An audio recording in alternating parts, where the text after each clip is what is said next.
नमस्कार दोस्तों, सर्वे भवन्तु सुखिनः के एक नए एपिसोड में मैं आपका हार्दिक स्वागत करता हूं।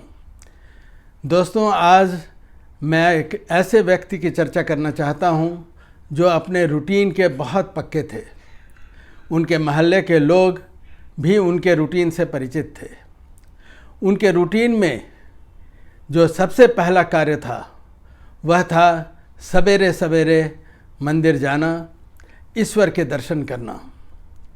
रोज़ प्रातः वह मंदिर जाते और ईश्वर का दर्शन करते, उनके सामने आंख जोड़कर कुछ प्रार्थना करते, शायद कुछ बुदबुदाते, कुछ मांगते, लोगों को कुछ भी नहीं मालूम, लेकिन उनका मंदिर जाना सब लोग अवश्य देखते थे। एक दिन की बात है, जब वो मंदिर से बाहर आए तो एक व्यक्ति ने उन्हें रोका।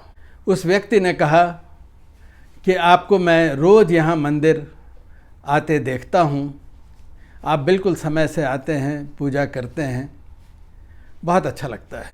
दोनों में चर्चा होने लगी। तो उस व्यक्ति ने पूछा कि आखिर आप मंदिर में क्या मांगते हैं, ईश्वर से क्या प्रार्थना करते हैं। उस व्यक्ति ने कहा कि प्रार्थना क्या करूँगा, ईश्वर से अपनी खुशी की याचना करता हूँ, अपने सुख की याचना करता हूँ। तब उस व्यक्ति ने कहा, अवश्य आप बहुत सुखी होंगे जब आप ईश्वर की इतनी प्रार्थना करते हैं, ईश्वर आपसे ज़रूर प्रसन्न होंगे। उसने कहा, रहने भी दीजिए, ऐसा नहीं है, ईश्वर कहाँ सुख देते हैं। मैं प्रार्थना तो अवश्य करता हूँ, लेकिन अब तक तो मुझे सुख के दर्शन नहीं हुए। चलिए बात आगे बढ़ी तो उसने पूछा कि रोज़ आप स्कूटर से आते हैं, आज आप स्कूटर से नहीं आए, क्या हो गया। उसने कहा, यही तो मैं कह रहा हूँ, मुझे दुखी मिलते हैं। देखिए, कल मैं स्कूटर से जा रहा था, सामने से एक भैंस आ गया, मैं टकरा गया और मेरा स्कूटर बुरी तरह क्षतिग्रस्त हो गया। कितने दुख की बात है। उस व्यक्ति ने पूछा, चलिए आपको तो चोट नहीं आई। उसने कहा, नहीं, मुझे कोई चोट नहीं आई, लेकिन हाँ, स्कूटर मेरा बहुत क्षतिग्रस्त हो गया। जो व्यक्ति उनसे ये सब चर्चा कर रहे थे, उन्होंने कहा कि मुझे लगता है कि ईश्वर आपको बहुत खुशियाँ देते हैं। उसने कहा, नहीं नहीं, मजाक न करें, मैं जानता हूँ मुझे खुशियाँ नहीं मिलती।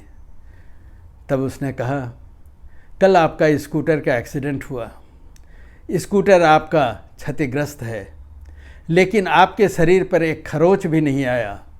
आपके हाथ पांव टूट सकते थे, आपको बहुत जगह चोट लग सकती थी, आपको तो ऐसा कुछ भी नहीं हुआ। क्या यह खुशी की बात नहीं है। वह व्यक्ति कुछ सोच में पड़ गया। उसके बाद उसने कहा, संभव है, लेकिन मैंने तो ऐसा सोचा नहीं, क्योंकि मुझे तो दुख ही मिला, मेरा स्कूटर टूट गया। उसने कहा, नहीं, ये तो सोचने की बात है। इसके बाद जब बात आगे बढ़ी तो उस व्यक्ति ने कहा कि मैं देखता हूँ कि आपको ईश्वर तो बहुत सुख देते हैं, लेकिन आप उस सुख का आनंद नहीं लेते। उसने कहा, अच्छा आप हैं कौन। उसने कहा, मैं तो यहीं रहता हूँ, रोज़ आपको आते जाते देखता हूँ, मंदिर के पास रहता हूँ। उसने कहा, अच्छा आप ये बताएं कि आपने और क्या देखा कि ईश्वर ने मुझे सुख दिया।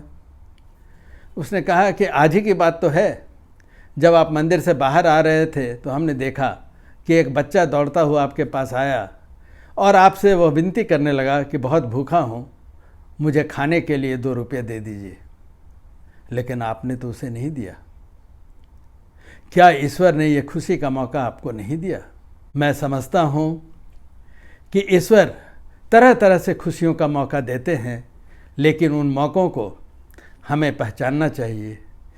जब तक हम उन्हें नहीं पहचानेंगे तो हम सारी खुशियों से वंचित रह जाएंगे।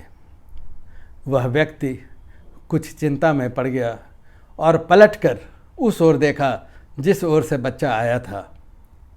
बच्चा तो नज़र नहीं आया। जब वह फिर पलटा जिससे उसकी बात हो रही थी उसकी ओर, तो वहाँ कोई नहीं था। शायद आप भी किसी सोच में पड़ गए होंगे। इस अंक में इतना ही। नमस्कार।